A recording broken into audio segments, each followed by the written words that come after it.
Kita sekarang belajar untuk menjadi berkat dengan tidak takut kekurangan. Kita buka Kejadian 2 ayat 10. Ada suatu sungai mengalir dari Eden untuk membasahi taman itu. Dan dari situ sungai itu terbagi menjadi 4 cabang. Saya nggak usah baca. Nah, dari Kejadian 2 ini saudara, terus berlangsung. Kitab Keluaran, Imamat, Bilangan, Ulangan, terus. Ternyata sepanjang Alkitab selalu bicara soal sungai. Sampai kitab Wahyu 22 kita lihat.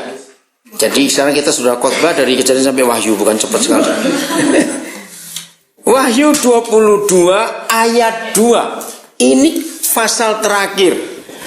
Bayangkan dari pasal kedua Alkitab kita sampai pasal terakhir, Papa bicara tentang sungai.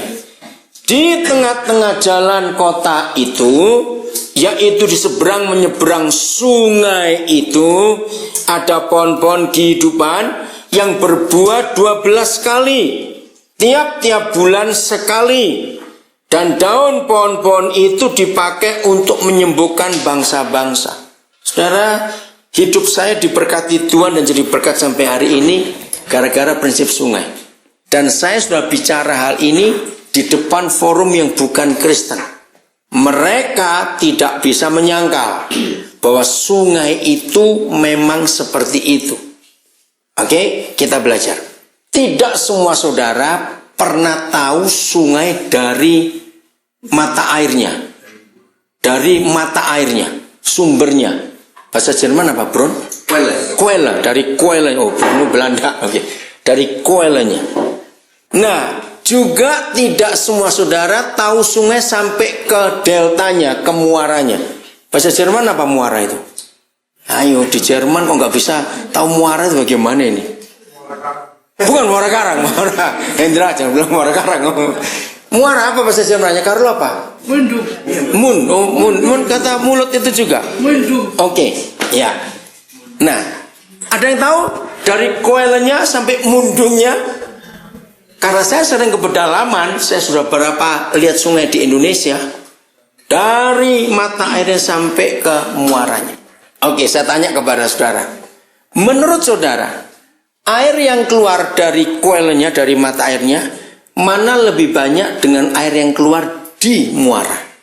Dan tadi jawab sama. Nggak apa-apa, salah pun. Ayo semua jawab. Mana lebih banyak? Jos bilang dari sumbernya lebih banyak. Oke. Sumbernya lebih banyak. Ayo, mana lebih banyak? Mana airnya? Carlo terjemahkan, mana air lebih banyak dari koelnya atau dari mundungnya tadi? Naturally mundungnya. Jelas Fritz bilang, lebih banyak muaranya. Berarti sungai itu bangkrut. Karena pengeluarannya lebih banyak dari pemasukannya. Loh, seperti sungai Yulian. Itu kan habis. Iya, tapi sama sekarang masih ada. Ya, walaupun kecil. Iya, kecil masih ada. Pernah nggak saudara mikir sistem ekonomi dunia bahwa pengeluaran tidak boleh lebih besar daripada pemasukan? Ternyata dibatalkan oleh prinsip sungai ini tadi. Mata air itu kecil, tapi pengeluarannya luar biasa. Maaf saya cerita. Saya tahu betul kuele saya. Kalau saya khotbah baru saya dapat uang. Tadi Benny bilang kalau saya melayani. Tapi di banyak tempat saya nggak terima persembahan, malah saya memberi.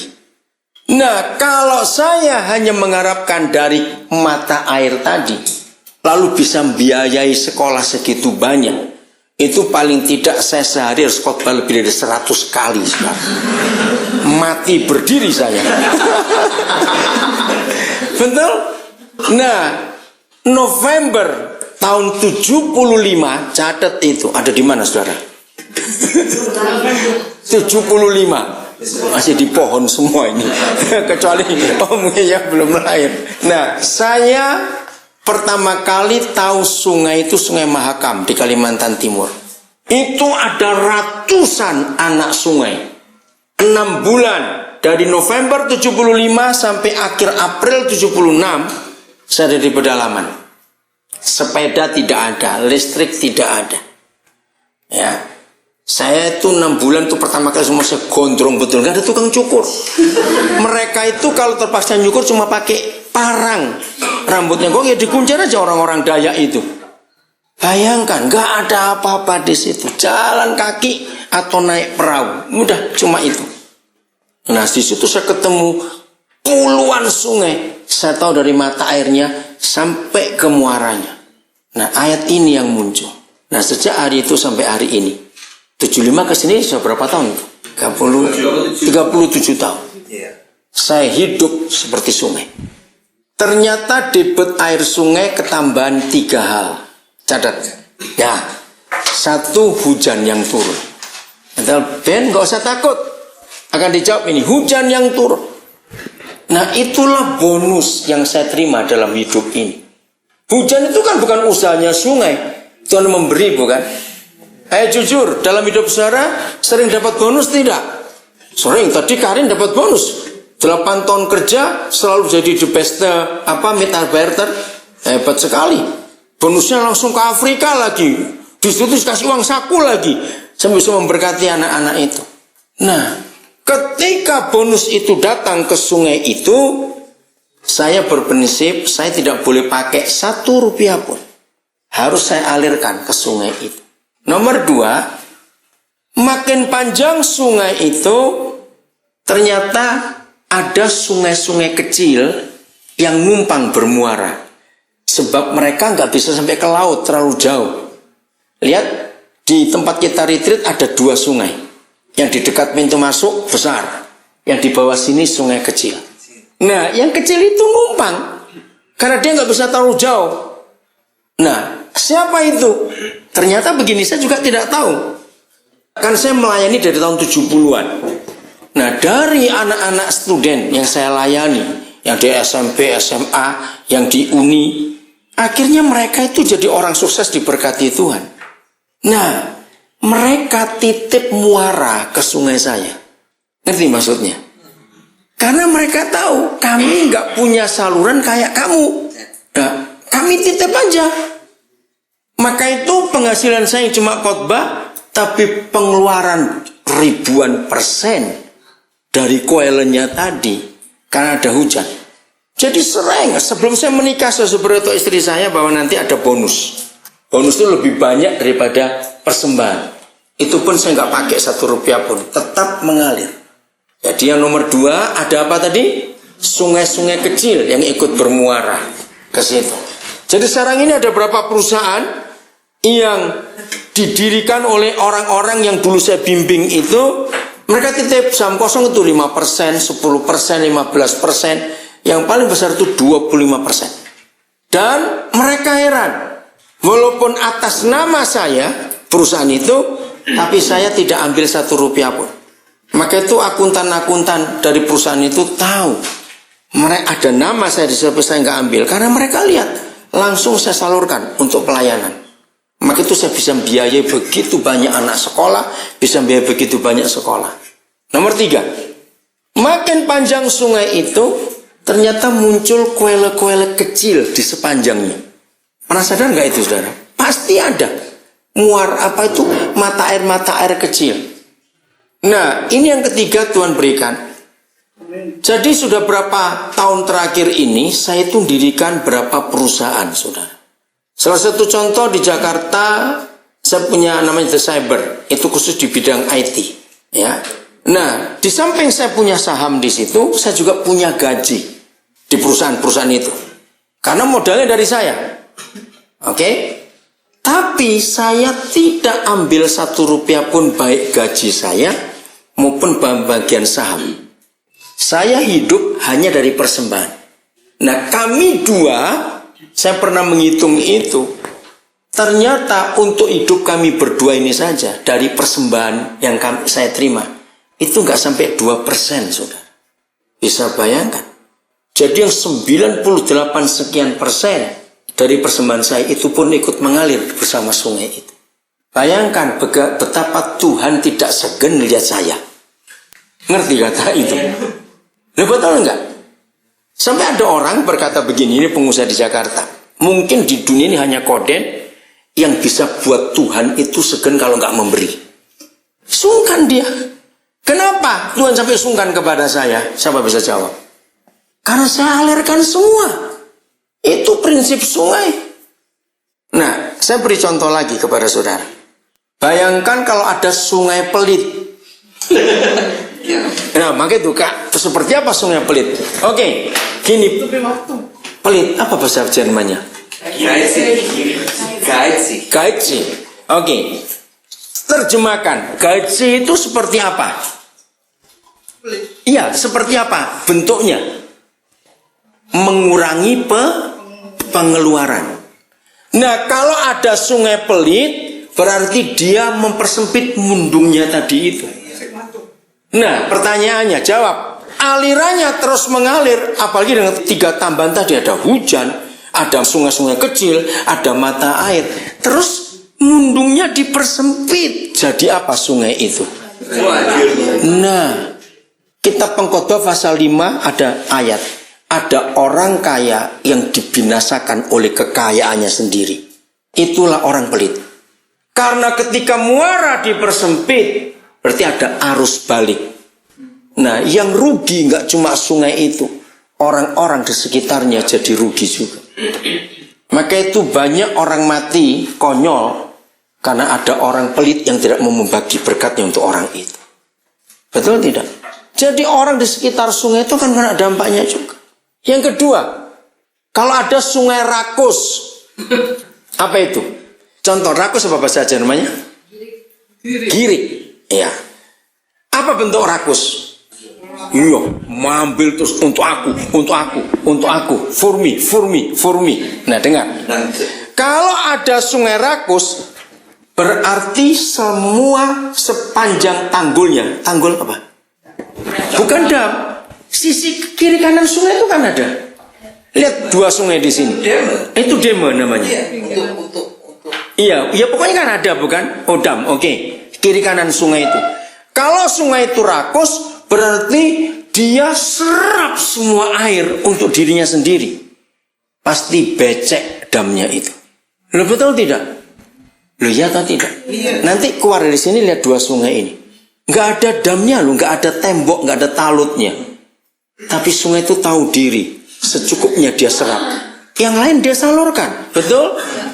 Maka itu orang kaya rakus akan mencelakakan dirinya sendiri dan mencelakakan orang lain. Nanti keluar dari sini cepat lihat 2 sungai itu.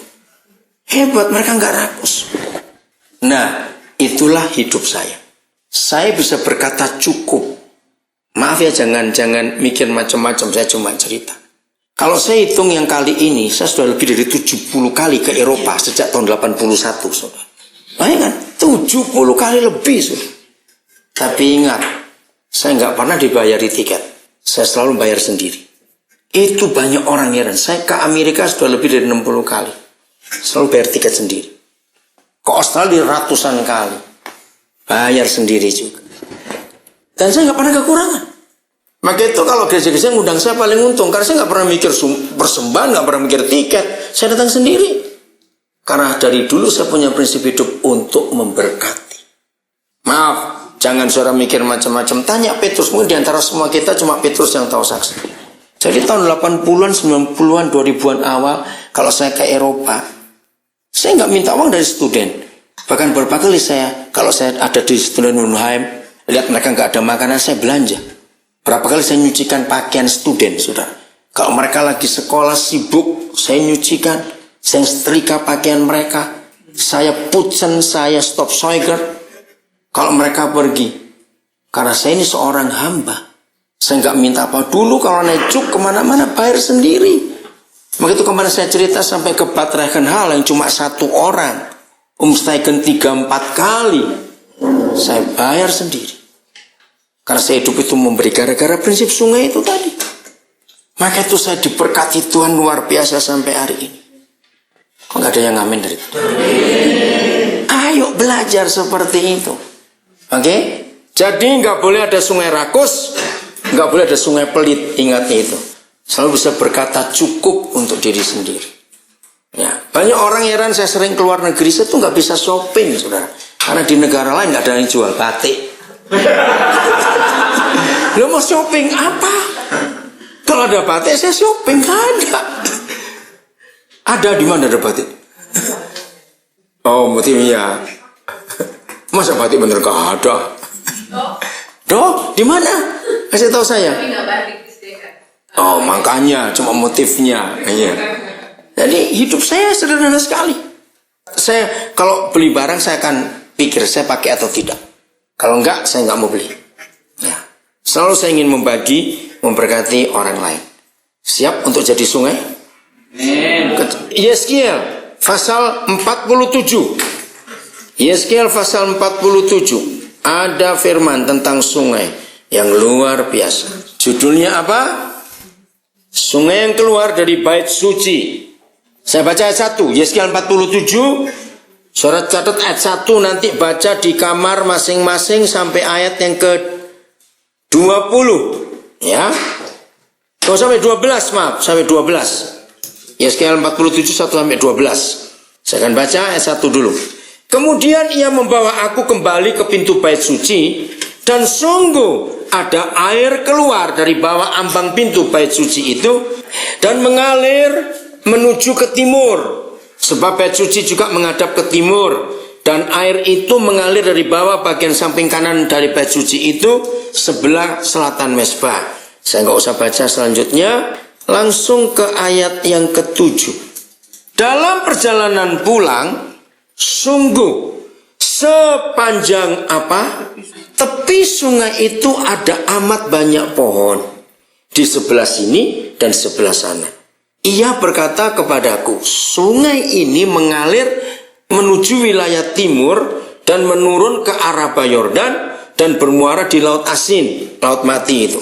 Air yang mengandung banyak garam itu, mengandung banyak garam, dan air itu menjadi apa?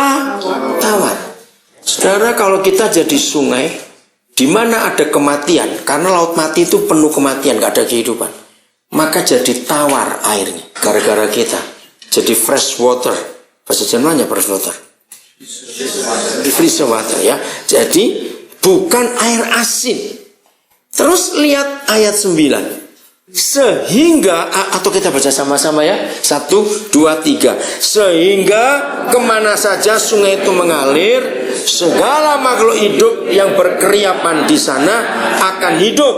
Ikan-ikan menjadi sangat banyak, sebab kemana saja air itu sampai, air laut di situ menjadi tawar, dan kemana saja sungai itu mengalir, semuanya di sana hidup. Maaf, ayat ini saya hidupi sampai hari ini. Saya ke daerah mana saja saya pergi, mau daerah tandus, daerah gersang, daerah subur, daerah apa, pasti ada kehidupan yang saya bawa. Kemana saja saya pergi, karena saya jadi air sungai itu. Maka itu, kalau saudara nanti selesai kuliah, jadilah sungai itu, supaya kemana saja hidup itu mengalir, semuanya hidup. Coba baca Jermannya ayat 9. Enggak apa-apa, enggak apa-apa Indra, biar namanya hidup. Bahasa Jerman, ayo ayat 9. Yang never fail, ya. Mana itu 9-nya? Ya, alles wird leben, wenn der Fluss kommt. Bisa bayangkan, kalau kita jadi sungai itu, semuanya jadi hidup gara-gara sungai itu sampai ke situ. Amin. Itulah kehidupan kita. Siap jadi jawaban buat dunia ini? Harus. Ya. Terus ayat 10. Maka penangkap-penangkap ikan penuh sepanjang tepinya, mulai dari En-Gedi sampai En-Eglaim. Daerah itu menjadi penjemuran pukat, dan di sungai itu ada berjenis-jenis ikan, seperti ikan-ikan di laut besar, sangat banyak. 12. Pada kedua tepi sungai itu tumbuh bermacam-macam pohon buah-buahan, yang daunnya tidak layu dan buahnya tidak habis-habis. Tiap bulan ada lagi buahnya yang baru, sebab pohon-pohon itu mendapat air dari tempat kudus itu, dari sungai itu. Buahnya menjadi makanan, dan daunnya menjadi obat. Lihat tadi Wahyu 22, daun-daunnya jadi obat. Di sepanjang kiri kanan sungai itu ada pohon-pohon kehidupan. Maaf, saya cerita lagi. Jadi kemana saja saya pergi, saudara, kehidupan saya bawa. orang gak punya harapan, orang putus asa, diberkati Tuhan. Saya ini cukur rutin, tapi keliling di mana saja. Hampir tidak ada tukang cukur yang megang kepala.